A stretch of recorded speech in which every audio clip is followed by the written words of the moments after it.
আজি মই Skyway একাডেমীলৈ আহিছোঁ। এখন সুন্দৰ এভিয়েশ্যন চেণ্টাৰ ইয়াত মুকলি কৰাকৈ খোলা হৈছে গুৱাহাটীৰ মাজমজিয়াত আৰ্টিটেম বিল্ডিং ইয়াতে GS ৰোডত। গতিকে আহি প্ৰথম কথা মোৰ খুব ভাল লাগিছে কাৰণ ইয়াতে যিসকল মই ল'ৰা ছোৱালী দেখিছোঁ খুব আগ্ৰহী আৰু ভাল লাগিছে এই কাৰণে কাৰণ যিগৰাকী স্বত্বাধিকাৰী শ্ৰী বিক্ৰম তেখেতে আহি ইয়াতে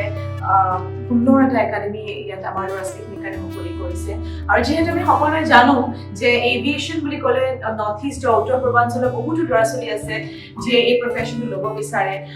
কিন্তু বাটটো বিচাৰি নাপায় কাৰণ প্ৰপাৰ এডুকেশ্যনৰ দৰকাৰ শিক্ষাৰ দৰকাৰ তেনেস্থলত প্ৰতিটো ডিপাৰ্টমেণ্টৰ অকল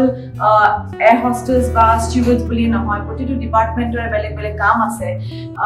সেই প্ৰতিটো ডিপাৰ্টমেণ্টৰ তেওঁলোকে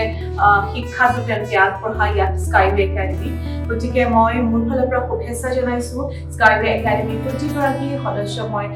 শুভেচ্ছা জনাইছোঁ আৰু আপোনালোকৰ জৰিয়তে মই ক'ব বিচাৰিছোঁ অল দ্য বেষ্ট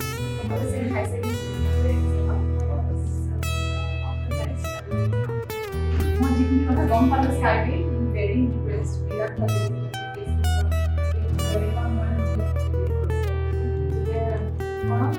লাগিছে তোমাৰ এভিয়েশ্যন চেক্টৰত বহুত নাটনি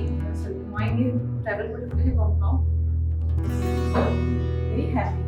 গুৱাহাটীত অসমত আকৌ এটা ডাঙৰ এভিয়েশ্যন একাডেমি ইয়াত খুলিছে আজিকালি বহুত ইণ্টাৰেষ্টেড মোৰো কিন্তু এটা কথা কওঁ যেতিয়া পঢ়া শুনা কৰিছিলোঁ মানে হাই ছেকেণ্ডেৰী পাছ কৰা